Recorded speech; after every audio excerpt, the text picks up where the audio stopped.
Estamos encerrando a nossa semana sobre testosterona. Na verdade, não foi uma semana, foram 3. Espero que vocês tenham gostado. E para finalizar, esse último bloco é sobre um pouquinho de história. História da medicina, história da testosterona. Então, não deixe de se inscrever, ativar o sininho, compartilhar e continuar mandando suas sugestões para a gente continuar conversando sobre sexualidade masculina.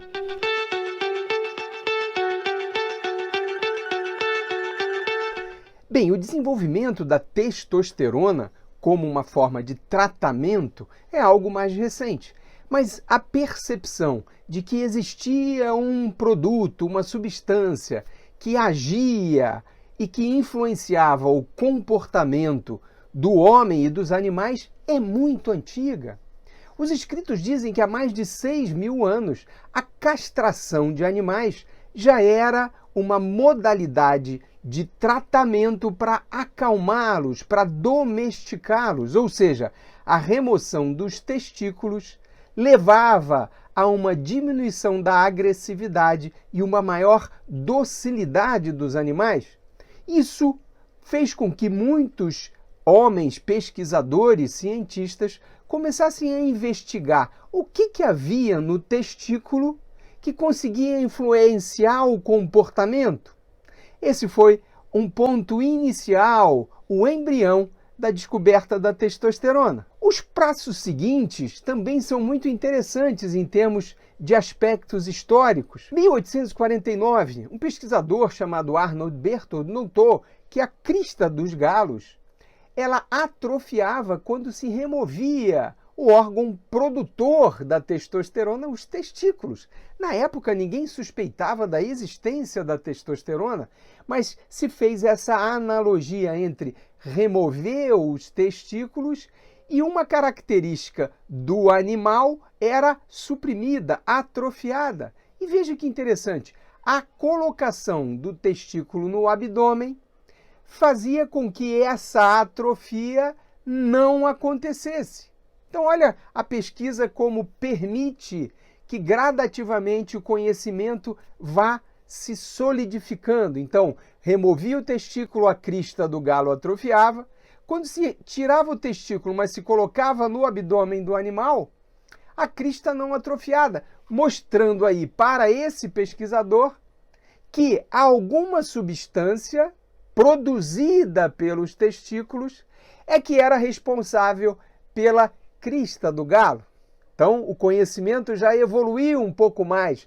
Não havia nenhuma conexão neural com nervos, não havia necessidade do testículo estar ligado ao organismo, mas mesmo ele solto no abdômen, havia a possibilidade de produzir a tal substância. E as pesquisas continuaram. Mais tarde, em 1889, Brown-Séquard, famoso, diante da Sociedade de Biologia de Paris, divulgou os resultados de seu estudo, onde ele pegava testículos de cachorro e testículos de porcos, macerava, preparava um extrato e injetava no próprio corpo. Então, uma autoinjeção desse extrato fazia com que ele melhorasse o seu bem-estar, se sentisse mais disposto fisicamente e até melhorasse algumas capacidades mentais.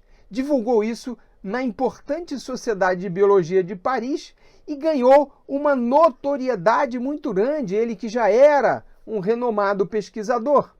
A partir desse tipo de experimento e dos benefícios gerados, criou-se uma verdadeira febre entre vários médicos na época que passaram a fazer algo chamado de organoterapia, ou seja, pegar fragmentos, extratos de um órgão e utilizar para tratar doenças ou para tratar situações clínicas. Esse é um outro ponto interessante em que a gente aprende com o passado, com a história.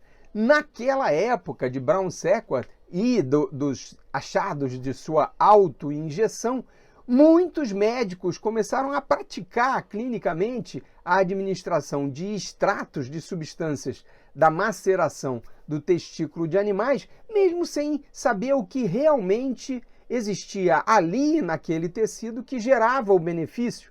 E muitos fabricantes químicos começaram a vender esse extrato como o elixir da vida, dado o benefício que esse tipo de tratamento gerava em quem recebia essa administração. Em 1920, ou seja, já no século XX, um fisiologista chamado Eugen Steinach desenvolveu, buscando esse elixir da juventude, uma técnica em que ele fazia a ligadura dos ductos deferentes de animais e provava, através de comportamento, que esses animais ficavam mais ativos, tinham mais energia, propondo aí essa técnica cirúrgica, que passou a ser conhecida como cirurgia de Steinach, como um método para potencializar a produção dos testículos, dessa substância ainda não identificada,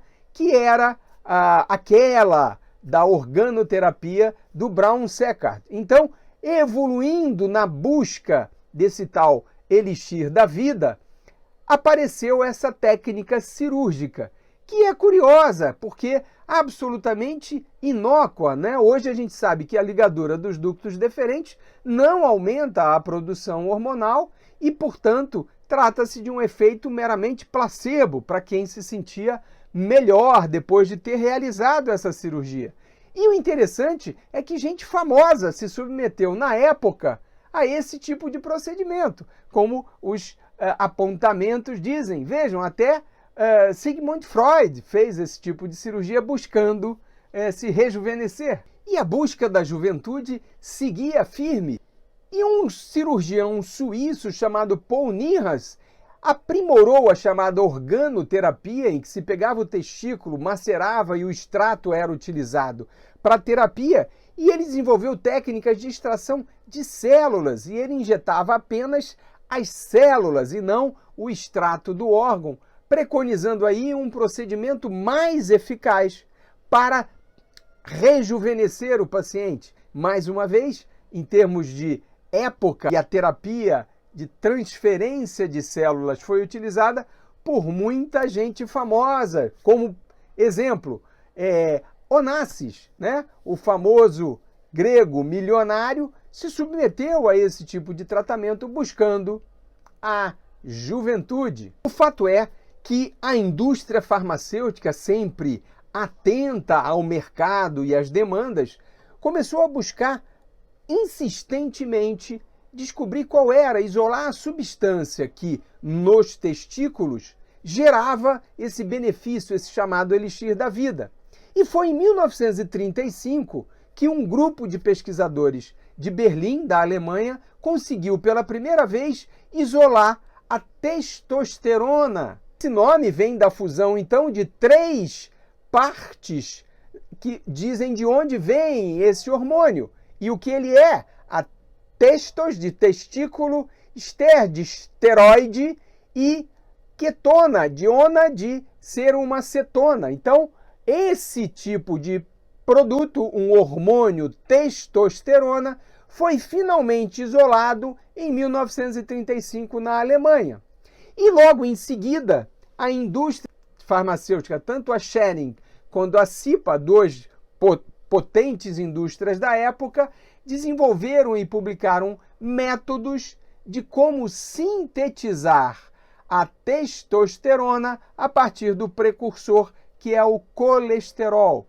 Então, imitando um pouco o que ocorre no nosso organismo. Na primeira publicação sobre o isolamento da testosterona foi do grupo alemão Adolf Butenandt, e logo um pouquíssimo tempo depois, um outro grupo logo depois publicou, o liderado por Ruzicka, e esses dois cientistas foram agraciados com o Nobel de Química em 1939, porém o alemão Adolf Butenandt teve que declinar desse prêmio por pressão do nazismo, infelizmente, né? Mostrando aí o horror da guerra permeando inclusive as ciências. Então, a testosterona foi finalmente isolada e sintetizada em 1935, e a partir daí a história vocês já conhecem um pouquinho em relação ao uso inicialmente para tratar alguns tipos de doença que causavam um grande consumo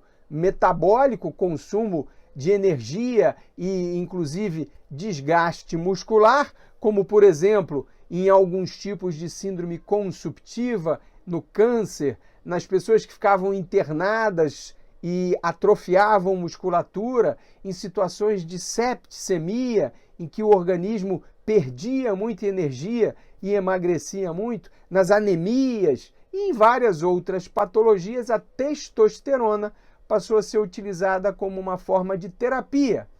Depois, o uso como um anabolizante, inicialmente por fisiculturistas numa determinada região nos Estados Unidos, e aí se divulgou e passou-se a usar, inclusive em competições esportivas das agências reguladoras.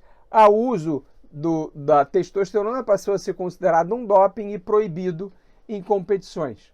Bem, esse é um resumo aí da história da testosterona e é interessante a gente perceber dois aspectos. O primeiro, ela sempre foi associada a uma melhora do bem-estar e da sensação de força e ligada à masculinidade.